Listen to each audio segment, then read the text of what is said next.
So I'm on the 7th floor in Marseille, and here we have a 1987 Bluthner upright piano. A wonderful piano. It's really nice. About 4 years ago, I raised it about a third of a semitone up to concert pitch, just above concert pitch. And in a 4 years' time, it has dropped a little bit. I left it about 441 hertz for A, and it dropped a tiny bit to 437, 438. And so I was just quickly checking out the pitch before I do the tuning. And very strangely, one of these bass strings in the bichord section snapped. And it snapped where they usually snap, up here by the pin, which means that we can uncoil a bit of string. And just as my dad taught me, Marcus, he taught me to do the splicing knot, which I'm attempting now. And it doesn't work if the string breaks here, but if the string breaks here, you can uncoil a bit of the string from the pin and try to leave the knot somewhere here. And so I've taken a lot of time to make the knot, because if you do any acute bends in the string, then that's a weak point and it probably snap. So you have to really try to get them nice and round there. And so here we come to the moment of truth, where I'm going to put the string back on the pin. So I kept the little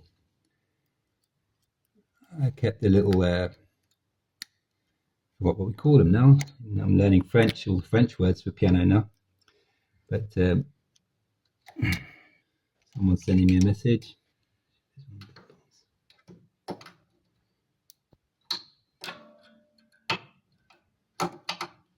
It's getting stuck on the felt there. There, I've got the Beckett, that's the name for it. I've got the Beckett in the hole. Voila. And just before I go ahead and tighten it, another important thing to mention is classic mistake that Dad taught me to splice strings when I was a teenager, when I break them. And a classic mistake is you make the knot and then you discover you can't put it through the gap. It has to go through under the pressure bar. Sometimes in some pianos you've got an A-graph, a little hole. Classic mistake, you spend ages making a perfect knot and then you've forgotten to put it through there. So you have to get through there and once and make the knot here in the right place before you go ahead. So here we go. We're going to tighten up the tension.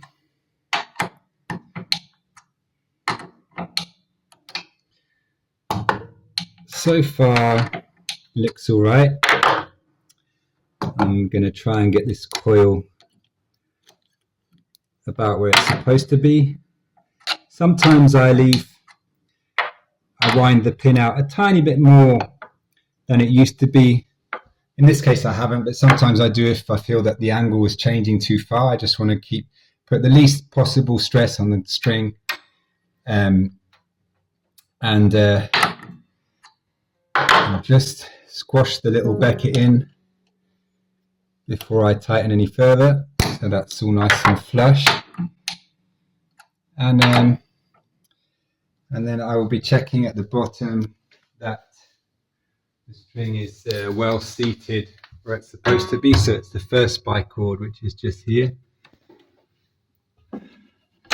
neatly at the bottom here. It's like the worst string to break. It's not very accessible. So that looks okay. And by this point, I start finding excuses to not bring it up to tension, because I'm always afraid it's not going to work. But I think just to relieve my stress, the last thing I'm going to do is put a little bit more oil here on the point of friction. Just a tiny bit of oil. So this is a syringe, but it's got some. That's like motor oil, isn't it? Yeah, it's motor oil. Motor oil I put in there, which my client had handy, because I don't normally use oil on a modern piano. I use it for an old piano on these points of friction. But I do pianos every day, and I usually snap about one string per year, maybe two max, and I usually manage to splice repair them on site. So I'm going to start going up to tension, and you can see that this splice knot is slowly getting smaller and tightening. You need to check that the loose ends of it are not getting caught on anything.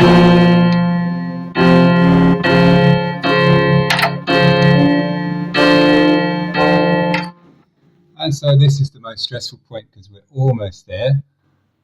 And yeah, everything looks perfect. So this is the point where you just have to hold your breath. Well, don't hold your breath actually, just breathe a lot, breathe slowly and go for it. If it breaks, it breaks.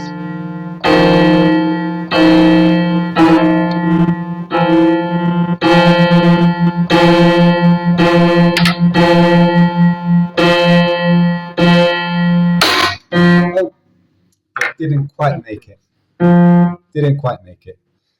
But there you go. As you can see, I was just at the right pitch and it broke. And I would usually try to go not much, but just a few beats sharp, just a tiny bit sharp, just to be sure that it's not going to break in a future tuning. But I was exactly at the right pitch there and it snapped. So looks, I don't know, I might have enough string there to do a second try. And if that doesn't work, then it's time to order a replacement string. So there you go, a splice which unfortunately didn't work. Let's try again.